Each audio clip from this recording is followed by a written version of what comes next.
Is there anybody that sticks out in your mind? One child that sticks out in your mind when you met that you said to yourself, wow, man, we actually made a difference? I'll use this for an example. We do workshops throughout a whole month on healthy relationships, and we incorporate a little bit of trafficking and domestic abuse into it. And there have been multiple girls who have said, I didn't even know I was in a relationship with a lot of red flags. So it's opening their eyes to these things, and they're coming to us telling us, I wouldn't have known this if we didn't have this workshop. Wow. So that's huge. Yeah. Even if one No girl kidding. comes to us, but it's multiple.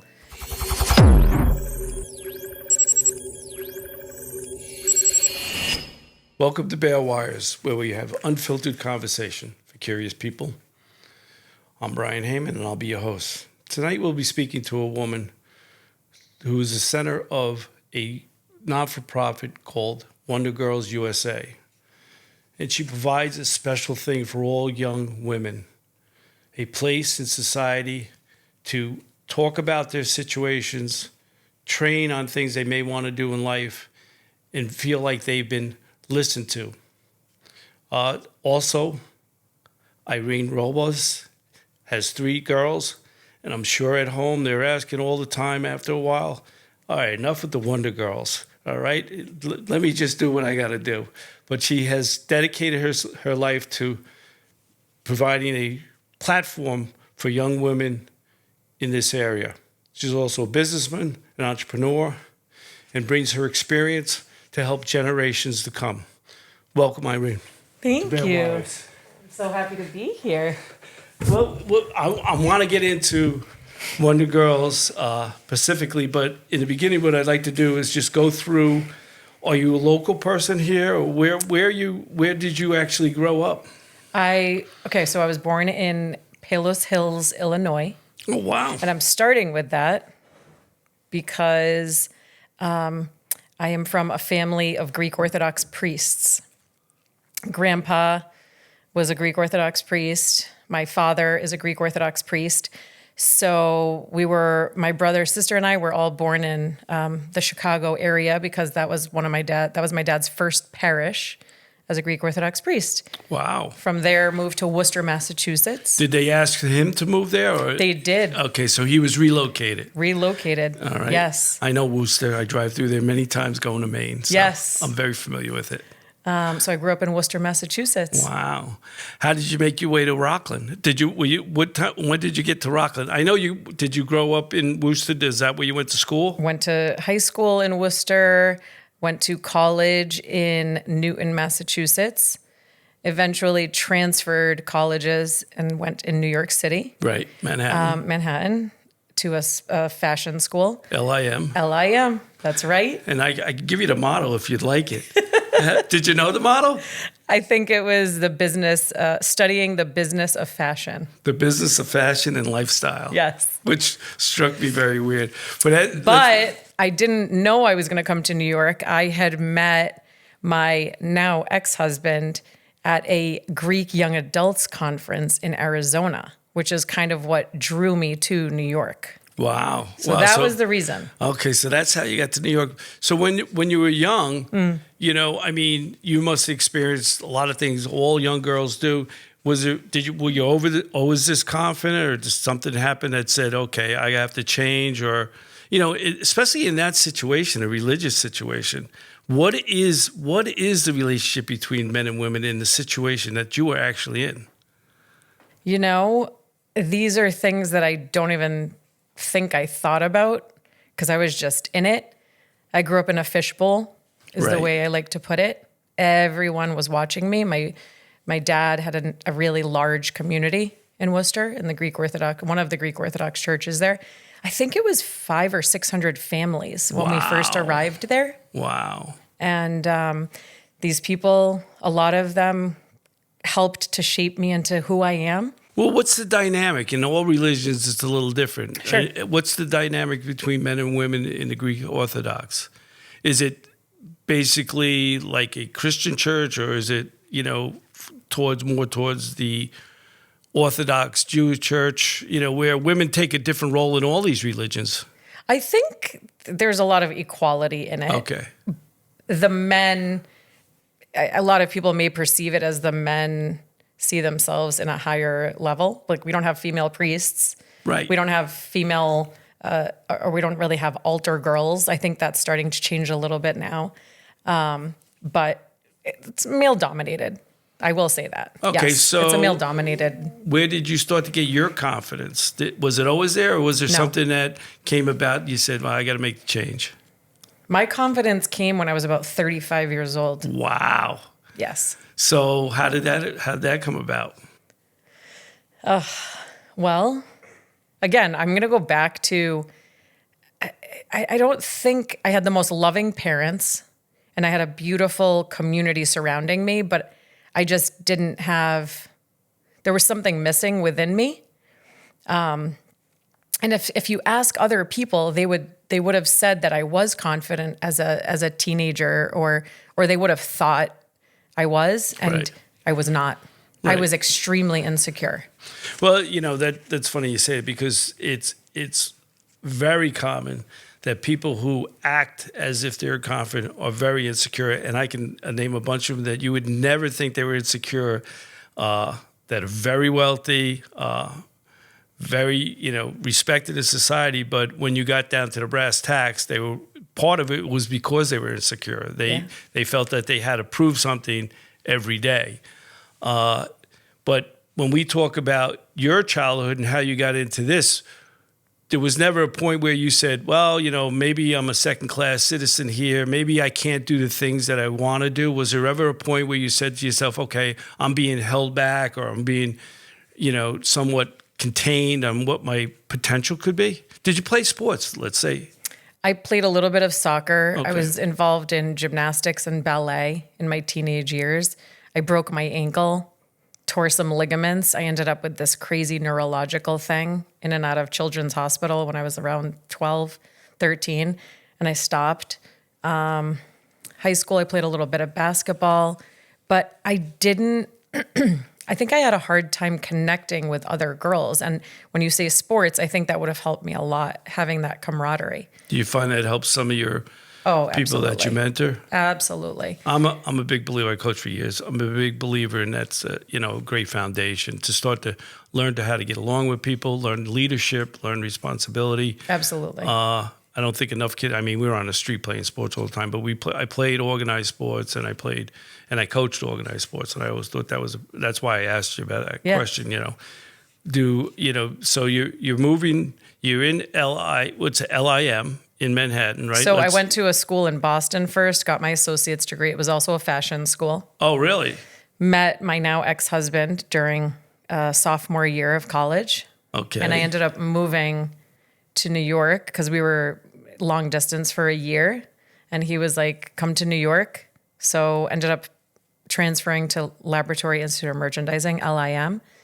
And I had to do an additional 3 years there. So I really did like 5 years of college. Got my bachelor's degree. Wow. I was in fashion merchandising and marketing. You did some teaching assistants too? I was a teacher's assistant way later. Okay. Way later. In the middle, graduated college, I got married 2 months after I graduated. Wow. Yeah. Wow. Mm-hmm. Now, you're in the fashion business. You think you're going to be in the fashion business, lifestyle business, but to somewhere you transition from there into the real estate and finance business. We're going to rewind. Okay. Get married. I get pregnant with Miss Angelina, who's now 23. Okay. A month after we got married. Wow. Yep. I worked for an interior designer for about a month who was my cousin. I was in the city. And I was like, I don't feel well. And that was it. Pregnant with Angelina. I was a stay-at-home mom for many years. Then, So you weren't out in the workforce, right? I was not. Right. How many years were you home? Oh, I was home for a good 11 years. Wow. Yes. Wow. Yes. So you A traditional Greek home is the way I'll put it. So now you're going back out into the world, and your kids are a little older. They're in school, so you're able to do that, right? Mm-hmm. Yes. And that's very common, by the way. Yes. My wife did the same thing. Yes. But so then is that when you started in the real estate I business? started in the real estate business because I got divorced.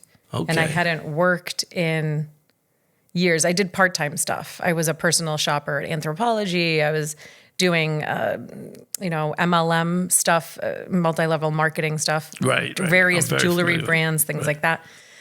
Always needed to keep myself busy, even though I had these 3 daughters, that I was taking care of constantly. Full-time job. Full-time job. Hardest job in the world. Job in the world. By Yes. far. Yes, it is. It is. I agree. When Yeah. I had my own business and I had an office here and an office in Baltimore, and I was spending like 4 days a week sometimes in Baltimore. And not only was my wife watching my 3 kids, she was watching my 2 nephews. I'd come home and I'd say, I don't know how you do this. I got to wow. tell you, man, it was a lot of work. And, they all came out good, thank God. So Thank God. it's important that you have that connection then. Yes. Mine are all really awesome too. I have 23, almost 21, an 18-year-old. Wow.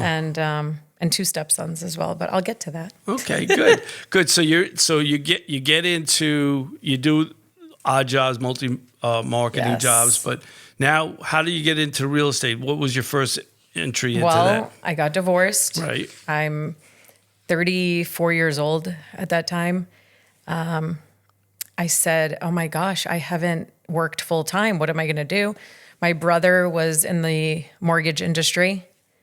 He said, you're amazing with sales and people. Why don't you do some marketing for us in the tri-state area? You live in New Jersey.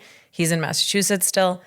So that's where I started marketing for them. I was connecting with realtors in the New York, New Jersey, Connecticut areas. I would send, realtors to my brother and his partner in Worcester. And they're both my managers. And that's kind of where it started. So you're really getting some frontline experience in that right. field. So you learned as you went. I learned as I went. I was just in it. And then my brother Nick was like, why don't you get your mortgage license? So I became a loan originating assistant first. And then I studied, and it took me 5 tries to pass the mortgage exam. And I finally did it. And it was like one of the happiest days of my life because I worked really hard to pass the exam. Did that come natural, that competitiveness, that ability to see it, or was that a survival mechanism that you were in at the time? That was a survival mechanism. So if a lot of women find themselves in that situation, and also proving to myself. Okay. Survival and proving like you can do this. You've got this. Yes. And they find themselves in that situation, and it's not until they're tested that they really understand how strong because they think this is what they're supposed to do, and then they enter a whole new field, and it's just a matter of learning the field and being confident in the field. And obviously, you're a confident person, so by passing that test, it laid the groundwork for you to go forward. It did. Okay. It did. It gave you the confidence to just probably try anything, or. I feel like yes, because in the midst of all of that, I hadn't passed the test necessarily yet, but I think I'm getting off topic here, but it allowed me to want more. And while I was in that, I was like, oh my gosh, I can do so much more in my life that I didn't realize. And I had met, I don't know if you're going to ask me this question, but I had met Natalie, my now partner, Right. co-founder in Wonder Girls at the gym. And she really motivated me in a lot of ways and opened up doors to like just so many other things. We started this women's networking group where we were getting Rockland, Bergen women together and having these mastermind sessions and getting speakers to come in. It was all run by this woman, Paulina Lopez, who's in the city. But Natalie was like, maybe we could do that here, for our local women. And we did that together. And then How long ago did you start that? So Natalie and I met 10 years ago. We started that probably, I think, 7 years ago or 8 years ago. Wow. But then COVID hit. We stopped doing that, but we had always talked about creating a scholarship for younger girls. And that's kind of where the idea of like Wonder Girls came into play. I mean, your daughters are watching this the whole time. I mean, they're watching their mother go through these struggles and Yes. get these achievements and setbacks and stuff like that. What was the hardest thing then about dealing with 3 daughters when it was a difficult time?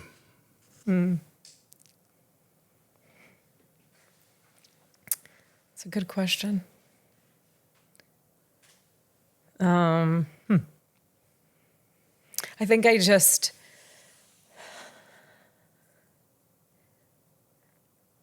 wanted them to see a healthy woman in their life because their dad and I were not a healthy dynamic. So there was this sense of guilt that came along, like in my life, there was this really heavy guilt. So there was this part of me that said, I need my daughters to see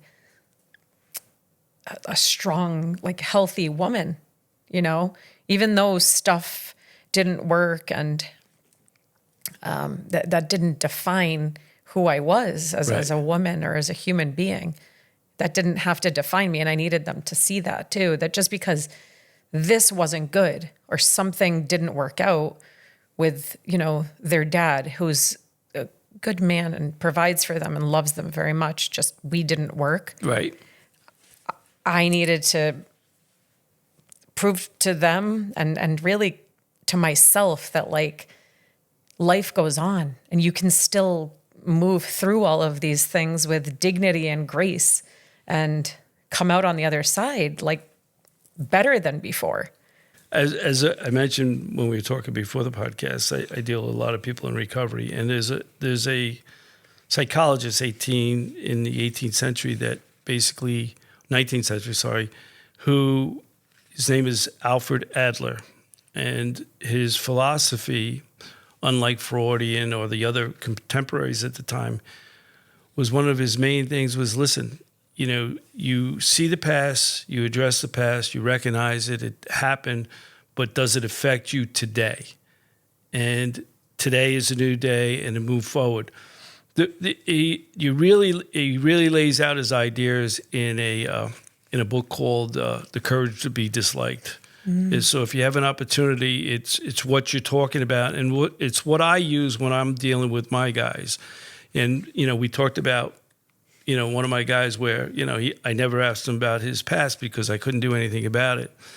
And I didn't want him to focus on that. I wanted him to focus on today and going forward. And that's a lesson that a lot of people need to learn. They can't get wrapped up and, go into a fetal position because they've had a bad past. We've all had bad pasts to some extent. So that lesson you taught your girls, which is a very important lesson in my mind and which I teach my children all the time, mostly by what I do, right. But once in a while I'll have to say it, and it's really the essence of how people achieve things is the ability to say, yes, it happened, yes, it was bad, but does it affect what I do going forward? And it, like I said, it's one of the things that I work with a lot of young entrepreneurs too, and stuff happens. I've been in business for 40 years, and and I tell them, I said, you think things are not going to happen? You're out of your mind. They're going to happen. You're going to have to deal with them, and you're going to have to move on.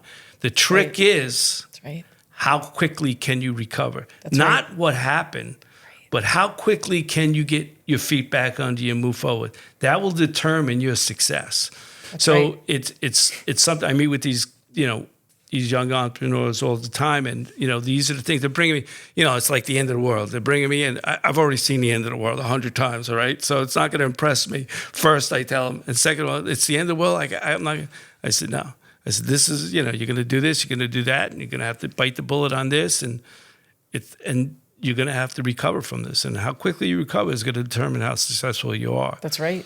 So when we talk about Wonder Girls USA, I see a real holistic approach to them, and the little research I was able to do is that it's not just about business, teaching girls business or teaching girls different trades, or even giving them confidence. You really take a holistic approach about dealing with girls. And there's a lot of things I want to get into, but tell me more about that.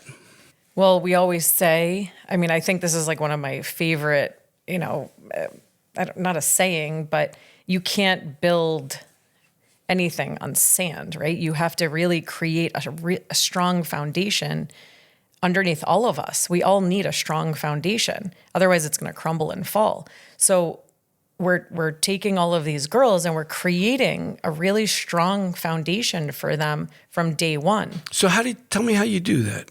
So we're a turnkey program. We go into schools, middle schools and high schools, and some colleges, and we meet with them twice a month. I mean, it's not a ton, but we're helping them with personal and professional development. So we've created a curriculum. So when you this. say we, you're talking about the Natalie, mentors, you, me, you have some many, of our board members will help with that and stuff. the mentors, or do you assign mentors? Those? Okay. So yes, I'll go to the mentors and speakers too, how we incorporate everyone into it. So we've created this curriculum and we create this foundation for them, again, personal and professional development, but also we do a community service project also once a month. So we start with, let's say, a workshop on how to be a confident woman, right?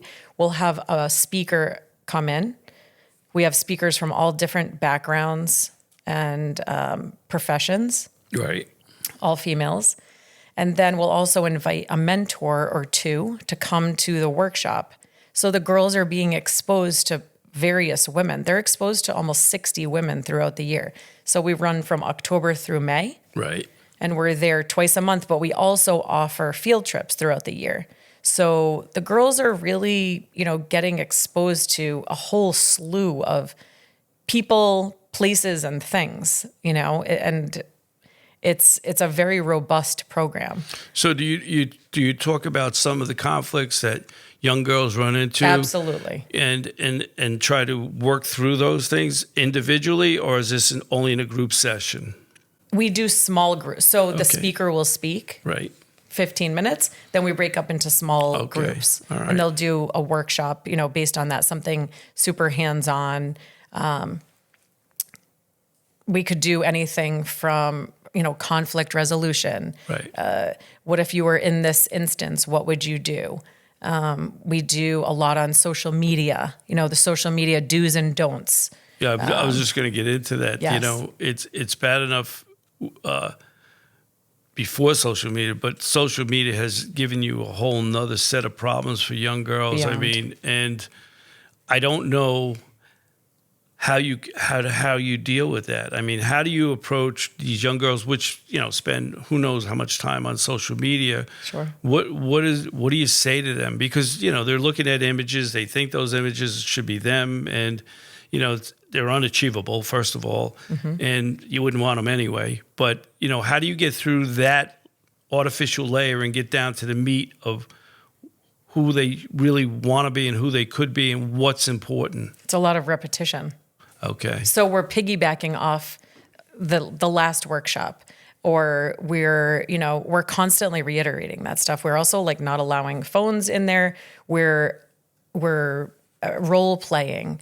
How does this make you feel when you see this? One of the workshops that we do is led by a social worker, and showing really how social media will completely change the way someone looks. And when they see some of these things, you're like, oh my goodness. And it sticks with them. So we talk about that stuff for a while, quite a while. They're there for an hour and a half to 2 hours in the workshop. But it's also just the repetition when we're there. Every time we're there, we're reiterating what we've discussed from the previous workshops, So do these girls volunteer to be in this, or how does that actually work? How do you get this group of particular girls to sit down and listen? Because that's a trick in itself. Well, we actually have wait lists in a lot of the schools, believe it or not. These girls want to be a Wonder Girl. Cool. Because they're seeing that their friends are in it. They're seeing that There's also some of the girls that are like in the middle school are so excited to get into it in high school. So like I'll use North Rockland, for instance. We're in, or are we in the middle school in North Rockland? I'm trying to think right now. Willow Grove. Is it Willow Grove? Yes, The middle I think school? we're gonna try and get in there. We're in Farley. Okay. So after that, they're excited to go into, or even like Spring Valley, Ramapo. We're in the middle school is there, and they're super excited to get into like the high school Wonder Girls program too. And So do they become leaders in the high school if they've already experienced the program?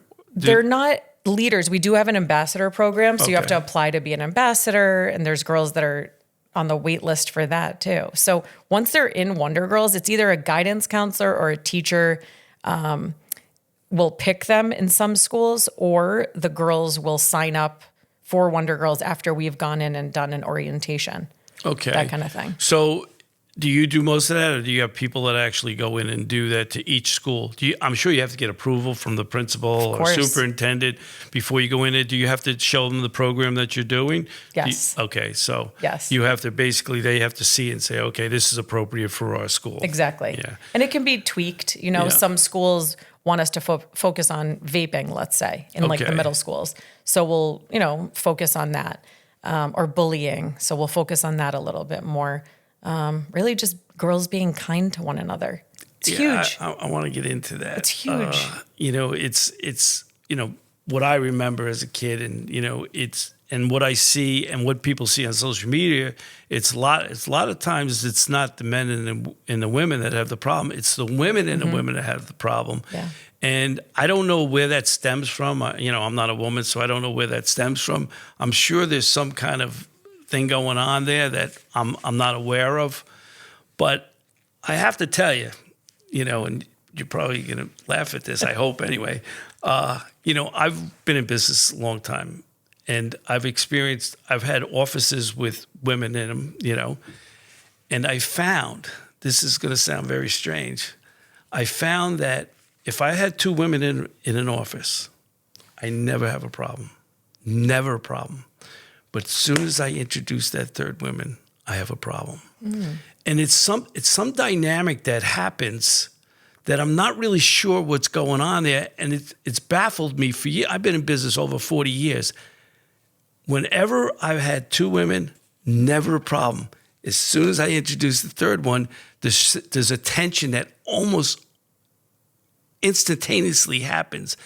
And I don't know why that is. And I joke about it with my wife. I said, listen, as long as there's two, we have no problem at all. Because I've experienced it. I was like in shock. I'm like, well, what's going on here? And it happened to me over and over again. Interesting. And what I did to solve the problem is I never put two women in one office. I just said, okay, this is how it's going to go. Three. I put always two. Honestly, I really think everyone in this world, I think every human being wants to be seen and heard. Right. I think women have that need, at least from my experience, more than men do. At least that's what I've experienced. Or So does it come more natural to men and more difficult to women? Maybe. But I also think when there's three women, one is going to feel left out for whatever reason. It may be, Jane and Sarah are close this day, but then Jane feels left out and Sarah and Marie are close the next day. That's what happens when there's three. Maybe you need four in there to even it all out. I've given that thought, but I've never had the occasion where I need four. I can barely need three, but I'm like saying, maybe I just need a whole group of them and it'll work out better. But,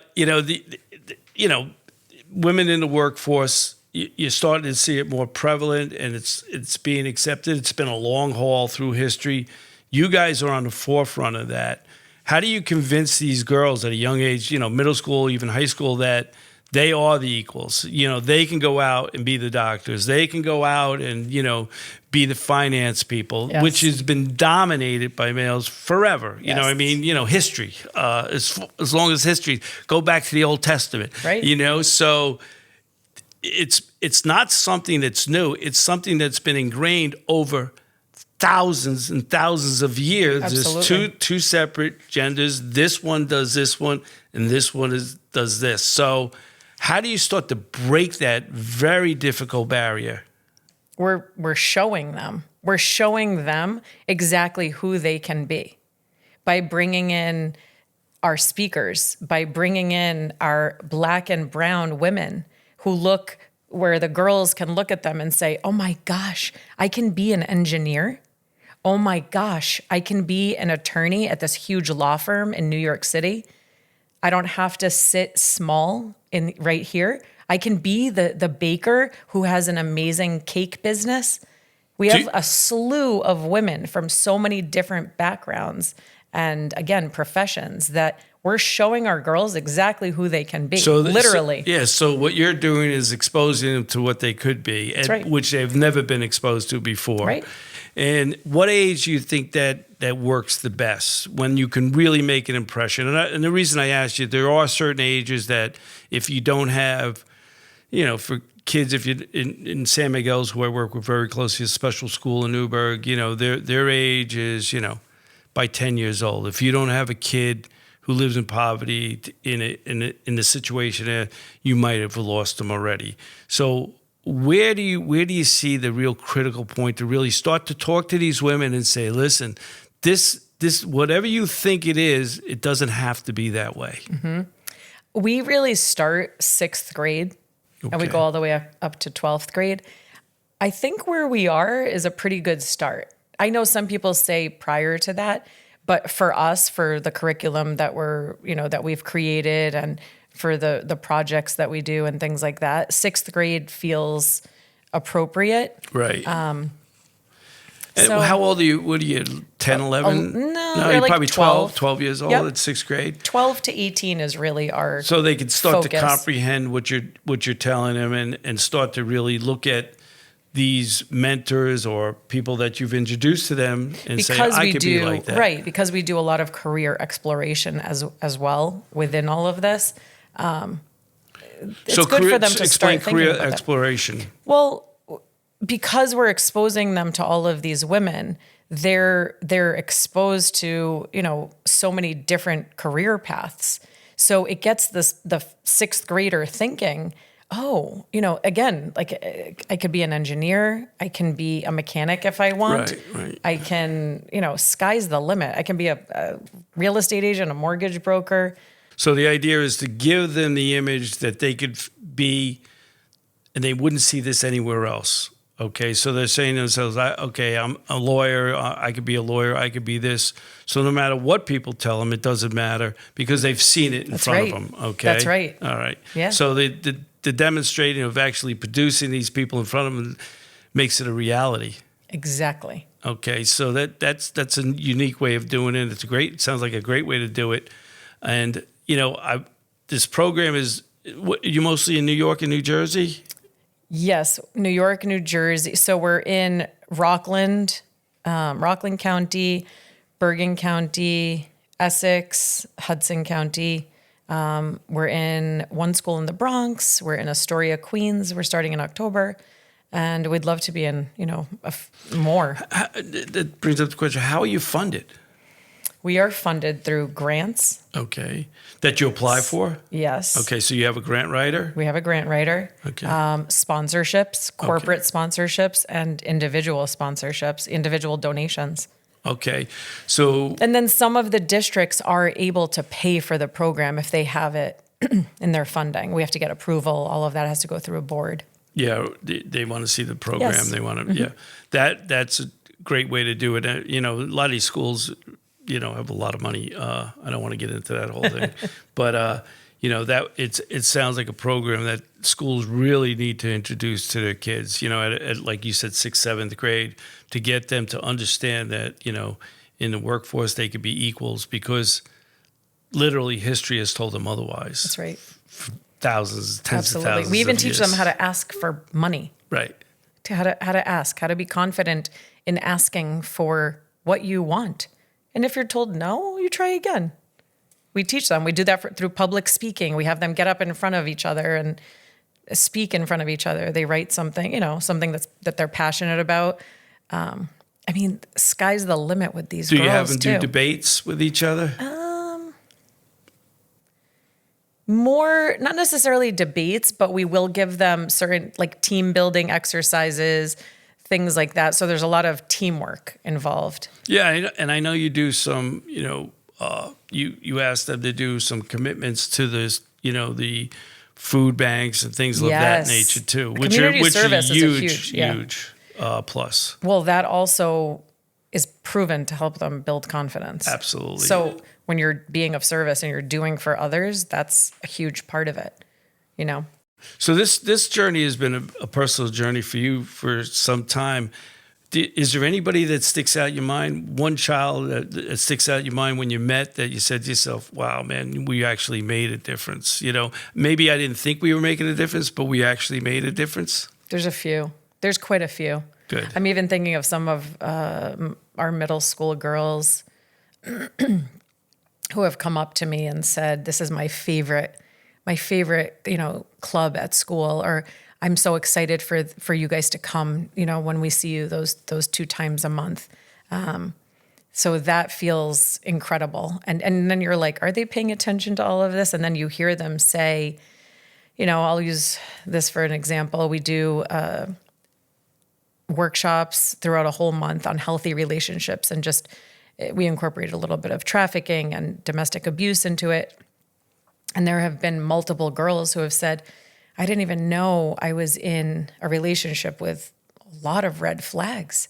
So it's opening their eyes to these things, and they're coming to us telling us, "I wouldn't have known this if we didn't have this workshop." Wow. So that's huge. Even if one no girl kidding. comes to us, but it's multiple, So those are sensitive subjects. So Very sensitive. When you talk to them and say, "Listen, if this has happened in a relationship, it's not normal, it's not right." Even though they may have accepted it, that this is just the way it is. They may have seen it in their own household, Right. and they thought that this is the way to go. So you're able to break through that barrier and say, "No, this is not right. This is not healthy for you." That's right. But with that, we have lots of partner organizations that we're working with to back all of that up. So if someone is in a relationship that they don't feel safe, we have the resources for them. Here's the phone number for the Center for Safety and Change, let's say. Here's the phone number for Homeland Security if you feel like something has escalated even beyond what we could imagine, things like that. So we have relationships with all these incredible organizations who are helping us when, girls have questions or need other resources. Now, do you talk about their personal relationships with males and how they should Males be? and females. Okay, all right? Just So- even having healthy friendships. Right. Yeah. So where, if something's going on in a relationship, it's a red flag, and you need to address it one way or the other, or actually get out of the relationship. Sure. There's a lot of safety concerns with women, and where to be at certain times, where not to be at certain times. So I'm sure these things are discussed for their own safety in Yes. society. That's right. Especially at that age. We too. do self-defense. Okay.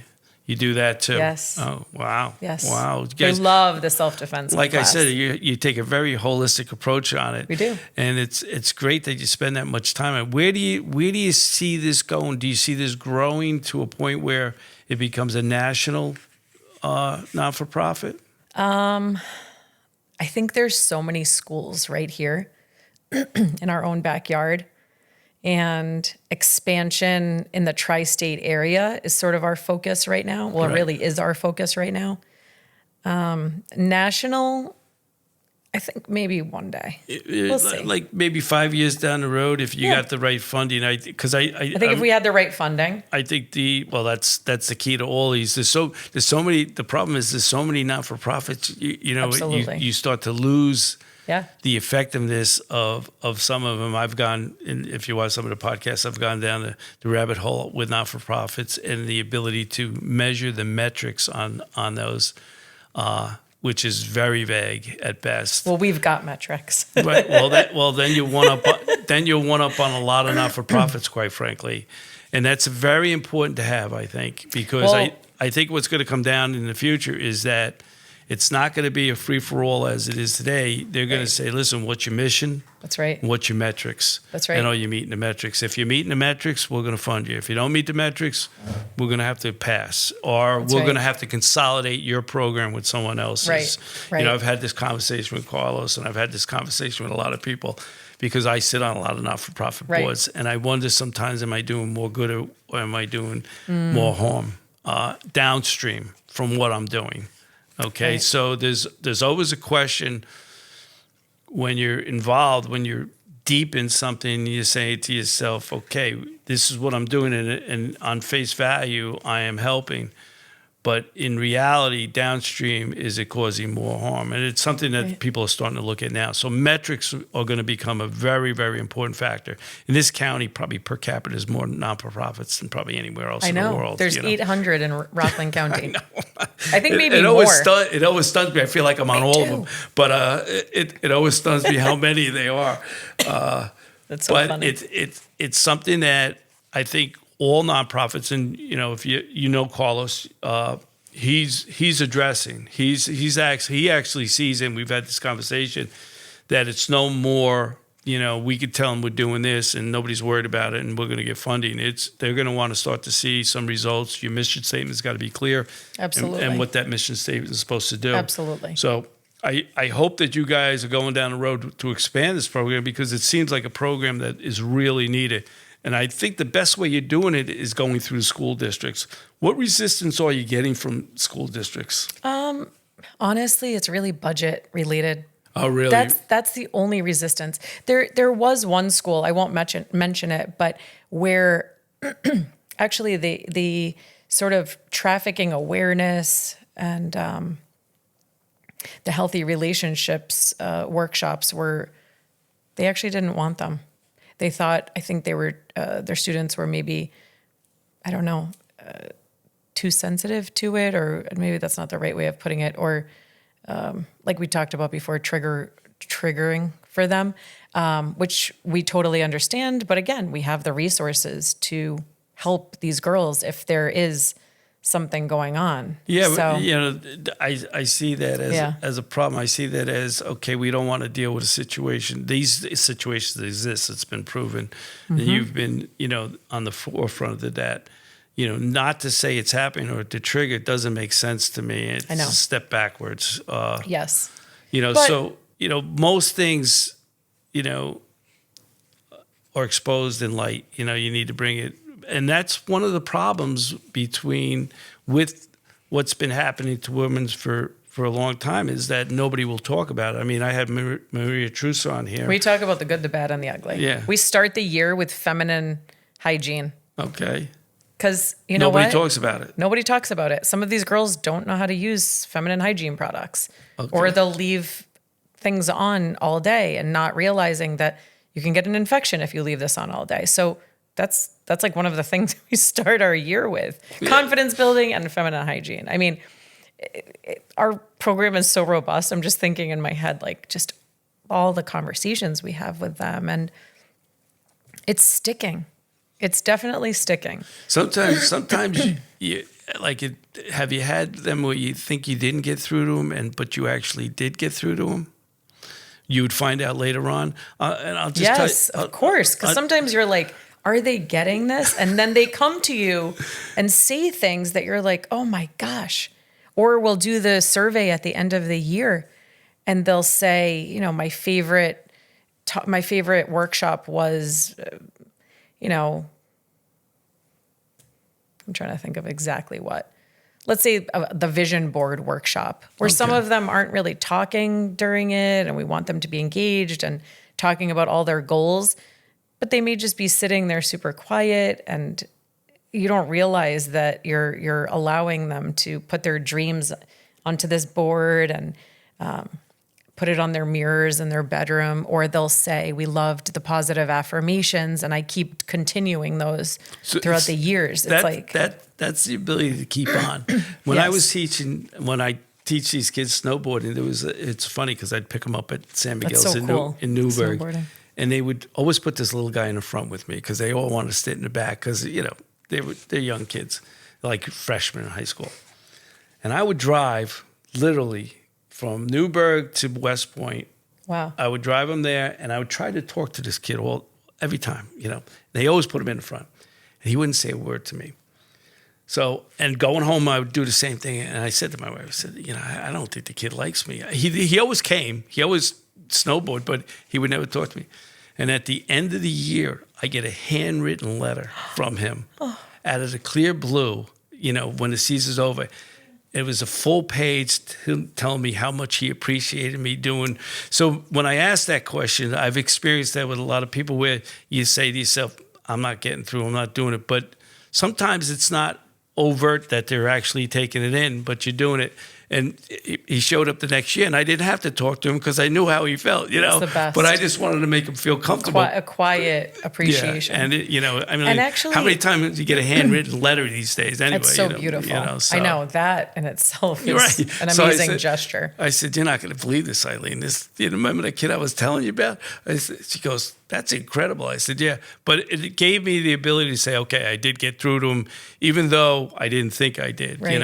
And that happens to me more often than not. I work with a lot of people, like I said, in recovery, and I'll talk to them, and they're looking at me like, I have two heads, and they say stuff to me 6 months down the road, verbatim in what I told them, and I said, I can't even believe you remember that. I said, I didn't even think you were listening. Absolutely. But so you have to keep going and That's right. hope that and they're even listening. our girls that started Wonder Girls, like. I'll just use one of our girls as an example. She was an immigrant from Nigeria at North Rockland High School. And now she's graduating college. She's going for her master's. Well, she's going to be a doctor. But she said that Wonder Girls opened up this door for her, and she made friends through Wonder Girls, and she never felt so accepted. And she was brand new in this country, and that was huge for her. And then there's another girl, also North Rockland, I'm going to use as an example. She was so quiet and shy, and this gave her a voice. Like she says that, this gave me a voice. One of our other girls is graduating. She's like my fourth daughter at this point. I help her with car stuff and anything she needs. Right. So I've also kind of created this, I feel like I have all these extended daughters now in my life, which is such a beautiful thing for me. It is.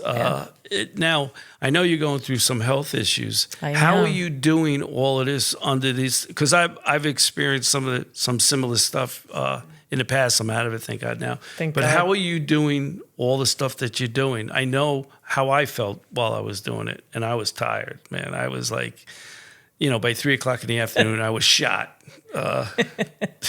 So I did have a nap today, and I did have a coffee. Okay, good. All right. So those two things are a plus. I guess this is the way I'll put it. I think, what's the alternative? I can't just sit. Listen, after treatment, I'm not good for like a week. That's the reality of it. Right. I don't feel good. You are weird. It's very out of body, is the way I'll put it. It's like nothing I've ever felt in my life. Right.